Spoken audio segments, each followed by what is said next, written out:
It happened on a Sunday. Sunday was the day on which Mr. Beadle would take the orphans down to the harbour and stick them all head first into a bucket of herrings, before hiring them out to do odd jobs for the sailors and fishermen there. There was no reason for the bucket of herrings, as far as Tom could make out, but it seemed to be Mr. Beadle's favourite part of the outing. As usual, the orphans lined up gloomily on the quayside and waited to be turned upside down and given a face full of fish. The sight of a man who looked like a bad-tempered, hairy-faced, prehistoric pig sticking a series of inverted orphans into a bucket of herrings always drew a crowd, and on this particular morning the crowd was bigger and noisier than usual.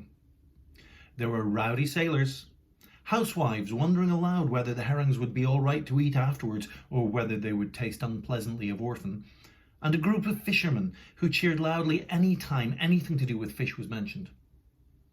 Not to mention Blackbird, who got very excited on these occasions. There was also a woman selling ice cream to the crowd, to which Mr. Beadle objected strongly.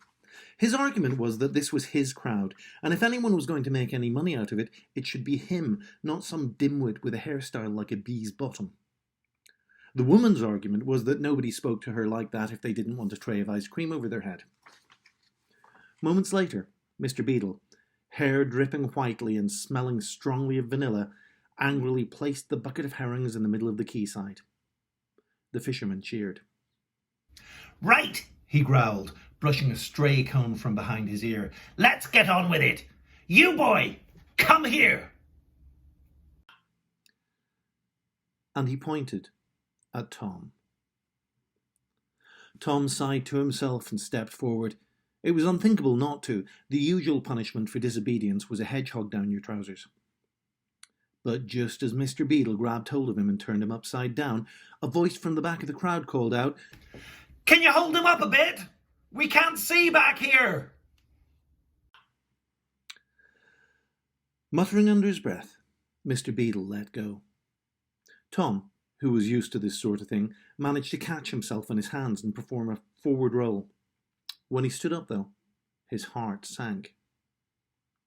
Mr. Beadle had produced a very tall step-ladder from somewhere and was climbing up it. "Come on, boy," he roared. "Get up here. We haven't got all day." "Ugh," added Blackbird. "Up the ladder, walk the plank." Tom gulped and began to climb. He was good at acrobatics, having often, since Mr. Beadle took charge, been dropped on his head or flung over the garden fence. But he could see that plummeting from the top of a ladder into a bucket, even one with a heap of herrings to cushion the fall, would hurt.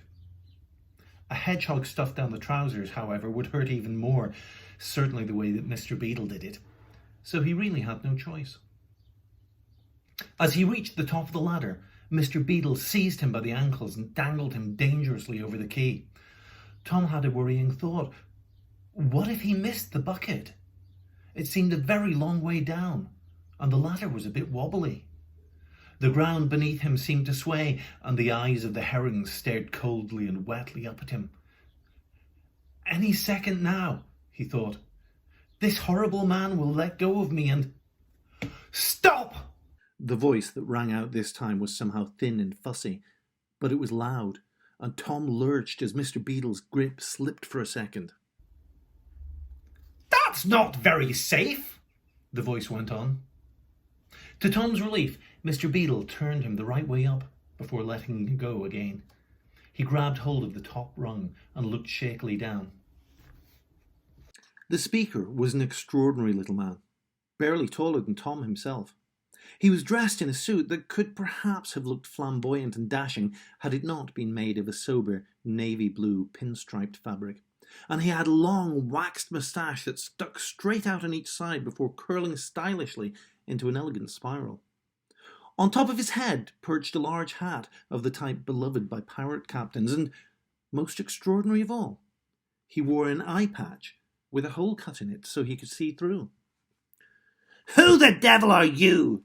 Mr. Beadle snarled. "Ark!" Blackbird squawked. "Pieces of rope!" The little man raised his hat.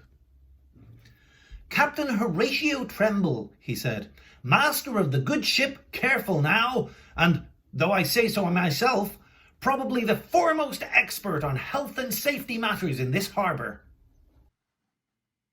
Pleased to meet you. Now clear off, Mr. Beadle said. I'm busy. I have to stick these children's faces in a bucket of herring.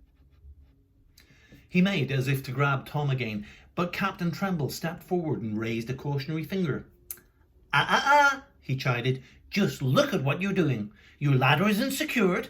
There's a bucket of fish just lying about where anyone could trip over it, and you have a parrot on your shoulder. It's not a parrot. It's a very colourful blackbird, Mr. Beadle growled. Call me Blackbird, Blackbird added cheerily. Blackbird, Mr. Beadle interrupted, glaring the bird into silence before releasing its beak. His name's Blackbird, because he's a blackbird. Blackbirds don't usually talk, Captain Tremble said. Well, this one's a show-off, Mr. Beadle said. Now go away and let me get on with things. These orphans aren't going to get their heads stuck in a bucket of herrings by themselves, you know. Not before I've given you some health and safety advice, the captain insisted. I mean, this is just an accident waiting to happen. He strode commandingly towards the foot of the ladder, looking up at Tom and Mr. Beadle. And that was what caused the accident.